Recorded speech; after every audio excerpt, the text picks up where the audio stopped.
Just got back from Colorado, well, a day or two ago.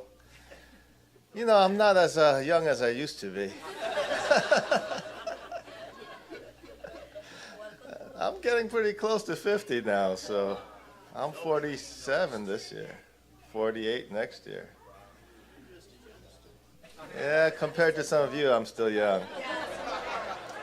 But I'm not as young as I used to be, and boy, the bones start getting old and brittle.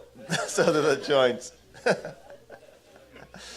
Well, you know, the king's been doing a lot of challenges for peace militia and peace police, and so, you know, watching the king do all of his jiu-jitsu and do all the training for going up the mountains, you know, it's been forcing me to work on getting a little bit better, more into shape than I was even a year and a half ago.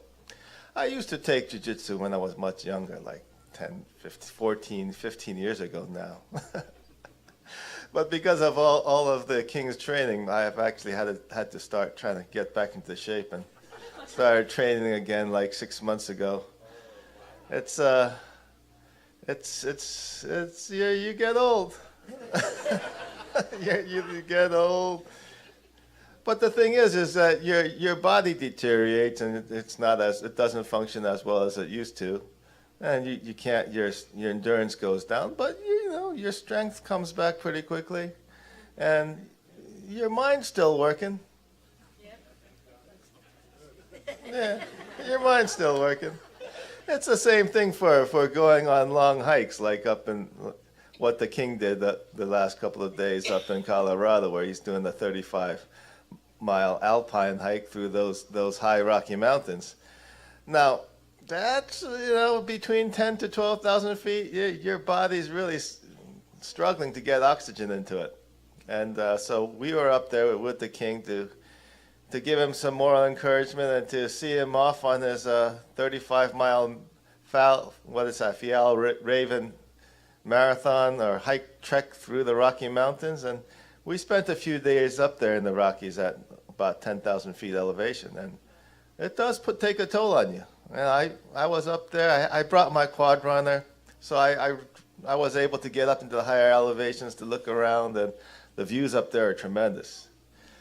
But even just driving around in quad runner, when you get back to camp, the altitude sickness just hits you, and really knocks you out pretty good. So I actually had to come back down to a little bit to a lower altitude for a couple of hours to start feeling normal again. You know, you get lightheaded, you get headaches, and feel kind of nauseous. You don't have any more energy to stand. So, yeah, you really need to get accustomed to that higher elevation. But from what I hear about, after a week or so up there, and you know, if you're there for a few months, then your body gets used to it. But for lowlanders like us, especially when you're older, it takes some time to get adjusted. But when I look at my kids up there in the higher elevations, the kids seem pretty okay. They adjusted pretty quickly. So you can see a big difference in terms of age and ability to acclimatize to higher altitudes. So it's a good thing that the king is still a young man. He can adjust the altitude and get out there and hike. For old people like us, we would have to probably spend 2 or 3 weeks up there before we attempt to hike like that.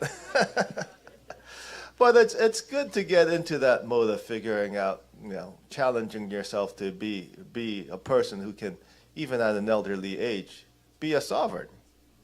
Be a peace military man or a peace policeman. And that challenge is a challenge given to us not only from the second king, but it's a challenge given to us from our true Father and God. Amen. And Jesus. Yes. Jesus Christ was the original peace military and peace police, right?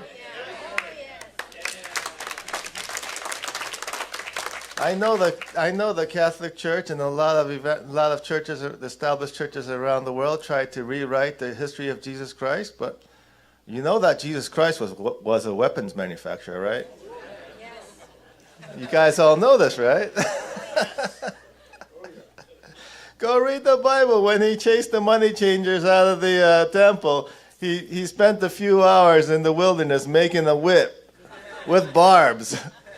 By definition, that's called weapons manufacturing, okay? It's in the Bible. But, you know, the Kingdom series, which our King has been talking about, that's really been, you know, quite a tremendous message in his sermons. And, you know, last week before he went on his trek, he talked about the difference between the commandment of not murdering versus not killing. It's a big difference. And a lot of people do not know that Jesus Christ actually supported the death penalty. Did you know this? Yes. It's absolutely true. He actually prescribed the punishment for a specific crime. If you read Matthew 18:6, King James Bible, this is what it says. But whosoever shall offend one of these little ones which believe in me, it were better for him that a millstone were hanged about his neck, and that he were drowned in the depth of the sea. That's Matthew 18.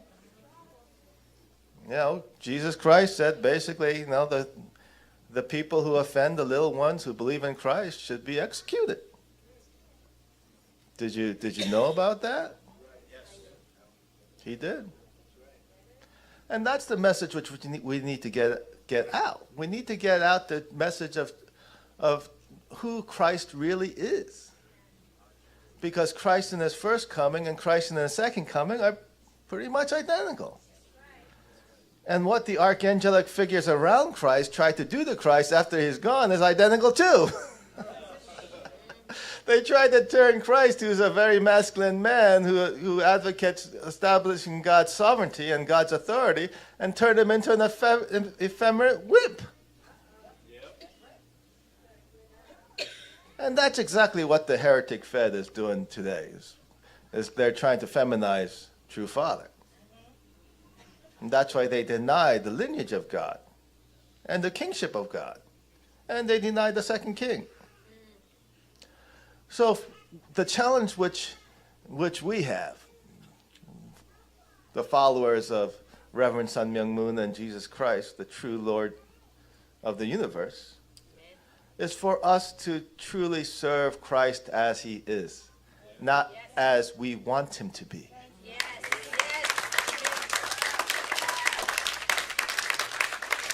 And you know, that is really the challenge for all people in this world, is to understand the nature of what it means to be righteous.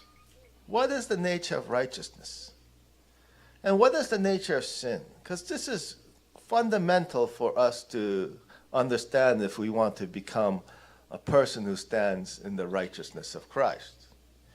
And the understanding righteousness is very simple. It is basically living and being within the will of God. It is not as I will, but as the Lord wills. Yes. And if we live in the will of the Lord, then we are righteous. Mm-hmm. But if we strive to live in our individual will, then we are sinful.